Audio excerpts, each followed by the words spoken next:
Photoshop was invented, and when I was in college, there wasn't anything as Photoshop. We had these word processors and like big computer labs, and it was kind of comical, the technology that we used. And when I went to graduate school, I had got a bootleg copy of Photoshop on a bunch of floppy disks, and edited my first video on a Media 100, and it kind of led me to incorporating more technology into my work.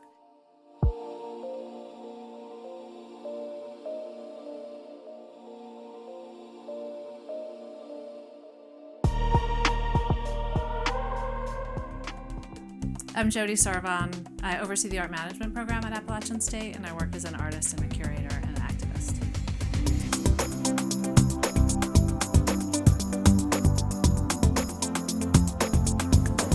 I'm from New Jersey. I lived there until I was in my mid-20s, and I think that the way I was raised formulates a lot of how I work as an artist.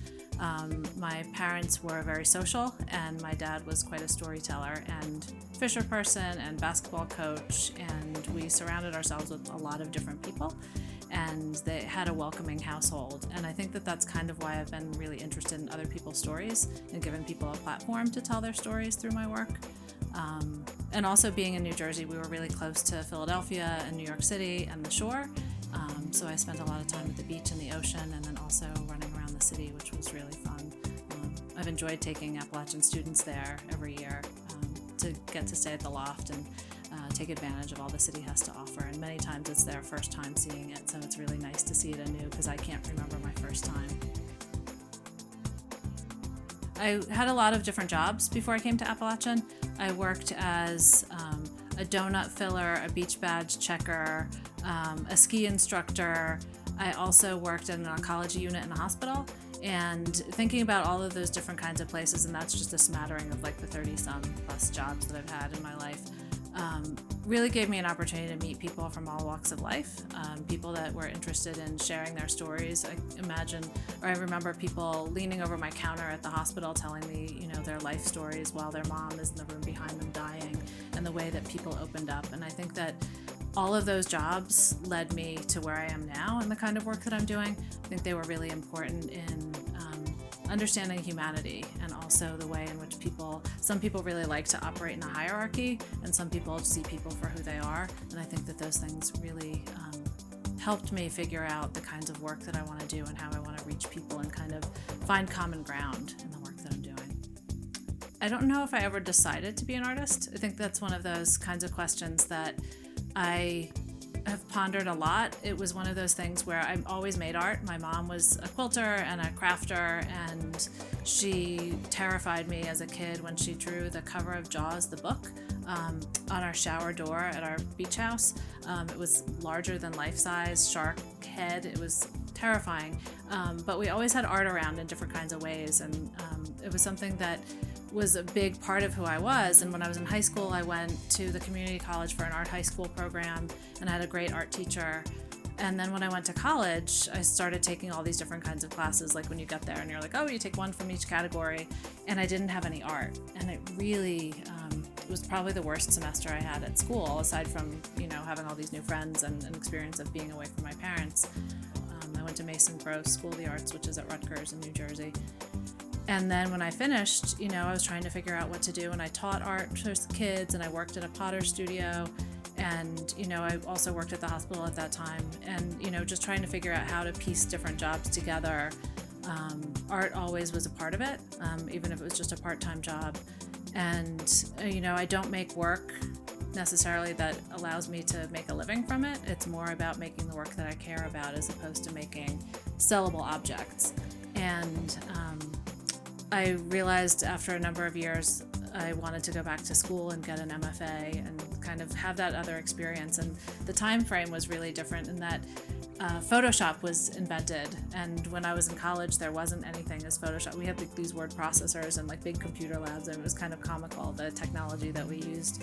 And when I went to graduate school, I had got a bootleg copy of Photoshop on a bunch of floppy disks, and edited my first video on a Media 100, and it kind of led me to incorporating more technology into my work. I really realized that art was something that I needed to do with as much of my time as possible. But I didn't think about teaching at that point. I didn't want to be in an academic setting. I was kind of done with that way in which the different roles and responsibilities conflicted with each other. There was, not always the best kind of camaraderie between the competitions that there were for dollars and attention and that kind of stuff. So I wound up working in museums, and I went to the National Gallery for an internship, and then curated for a while at a museum in South Florida. And that was another really important experience in my career in thinking about how art gets out into the world and whose art gets seen, and what are the mechanisms that make the art world continue to chug along.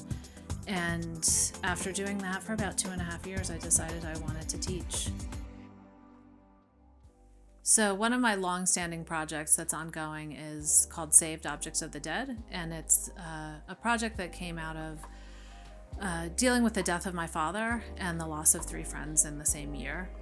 As you could imagine, that was a really tough time to go through and deal with all of that loss. And what I realized is that we move through our daily routines and people don't know that you've experienced that loss. And we have this way that we communicate as a culture where we say, "How are you?" And we're expected to say fine, and then just keep moving. And I stopped saying fine, and I would say, "My dad died, one of my really good friends died," and people would say like, "Oh, I'm so sorry, I lost my brother last month. I understand what you're going through." And I didn't know they had lost their brother. I didn't know that, their mom had died recently.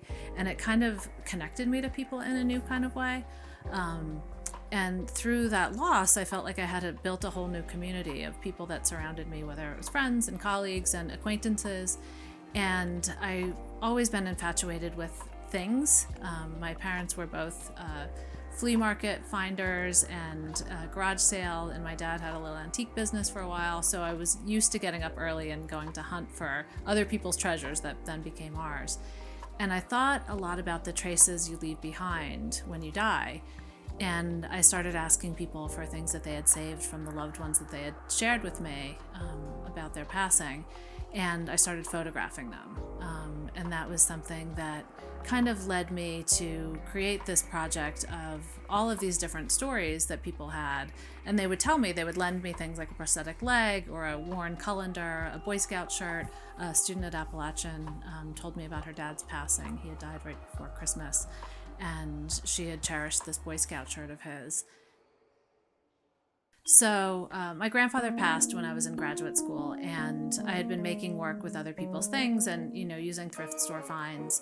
And after he had passed away, my mom and her sisters went through his belongings and decided what to send where and who was going to get things. And I had no idea that anything was coming my way. And I went to my mailbox and pulled out this little box and opened it up, and inside it were my grandfather's dentures.